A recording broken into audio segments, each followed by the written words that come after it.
جب دنیا کی خوف نکال کر ہم اللہ سے ڈریں گے تو اللہ فرماتا ہے جو مجھ سے ڈرے گا ساری چیز اس سے ڈرنے گی۔ تو آج ہمیں ساری چیز سے ڈر لگتی ہے، کیوں؟ اس لیے کہ آج ہم اللہ سے نہیں ڈرتے، اور جب ہم اللہ سے ڈریں گے تو الحمدللہ ساری چیز ہم سے ڈرتی ہوئی نظر آئے گی۔ اس لیے میرے دوستو بزرگوں، آج ہمیں کس سے نہیں ڈر لگتا؟ اتفاق سے لائٹ چلی جاتی ہے تو ہمیں گھر کے اندر ڈر لگتے ہیں، چوہے ہمارے سامنے آ جاتے ہیں تو چوہے، بلی، سانپ، ان چیزوں سے ہمیں ڈر لگتے ہیں، کیوں؟ اس لیے کہ ہمیں اللہ سے ڈر نہیں ہے، خدا کا ڈر ہوگا۔ اس لیے جو ہے شیخ سعدی فرماتے ہیں کہ ایک مرتبہ میں نے کیا دیکھا کہ جنگل سے ایک بزرگ آتے ہوئے دیکھا، جب وہ میرے قریب آیا تو میں دیکھ کے حیران ہو گیا۔ حیران اس بات کا ہوا کیونکہ وہ بزرگ ایک جانور پر بیٹھے ہوئے تھے، اور وہ جو جانور پر بیٹھے ہوئے تھے وہ جانور کوئی عام جانور نہیں تھا، کوئی گھوڑا اونٹ نہیں تھا، بلکہ وہ جنگل کا شیر تھا۔ تو وہ شیخ سعدی فرماتے ہیں کہ میں نے جب اس بزرگ کو دیکھا تو میں نے کیا دیکھا کہ وہ شیر پر بیٹھے ہوئے ہیں اور زہریلا سانپ کو اپنے ہاتھوں سے پکڑے ہوئے ہیں، اور وہ سانپ جو ہے اس جانور کو مار کر اسے چلا رہے ہیں۔ تو شیخ سعدی فرماتے ہیں وہ بزرگ جب میرے قریب آیا تو میں نے اس بزرگ سے کہا کہ حضور کیا آپ کو ان جانوروں سے ڈر نہیں لگتا؟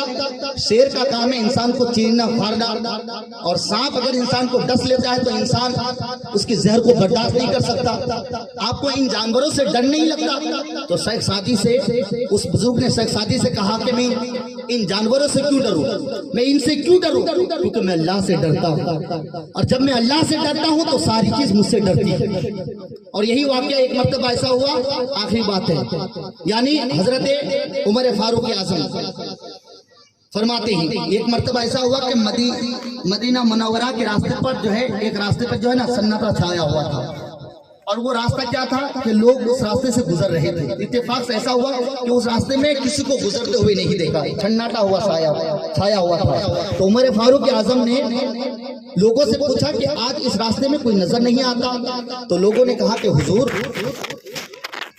اس راستے کی جو فلاں چوڑائی ہے نا، اس چوڑائی پر ایک شیر، جنگل سے شیر آ کر کے بیٹھا ہوا ہے، لوگ اس شیر کے خوف سے جو ہے اس راستے سے کوئی گزر نہیں رہا ہے، اسی لیے اس راستے پہ جو ہے نا سناٹا چھایا ہوا ہے۔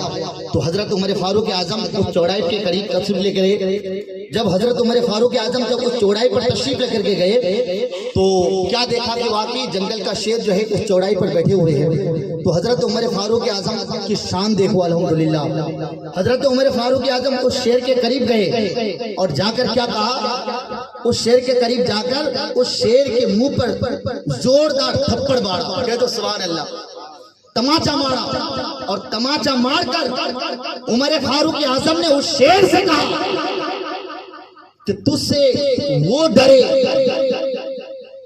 جو اللہ سے نہ ڈرے، اور میں تجھ سے کیوں ڈروں؟ کیونکہ میں اللہ سے ڈرتا ہوں، کہہ دو سبحان اللہ، میں اللہ سے ڈرتا ہوں، میں تجھ سے کیوں ڈروں؟ الحمدللہ حضرت عمر فاروق اعظم نے جب اس جنگل کے شیر سے کہا تو اس شیر کے دل میں ایسا اثر کر گیا کہ وہ شیر عمر کے قدموں پر جھک کر اپنے سر کو جھکا کر پھر جنگل کی طرف روانہ ہو گیا۔ تو میرے دوستو بزرگوں، تو جب ہمارے دلوں میں خدا کا خوف ہوگا الحمدللہ ہم ساری برائیوں سے دور ہو جائیں گے، اور ساری دنیا ہم سے ڈرتی ہوئی نظر آئے گی۔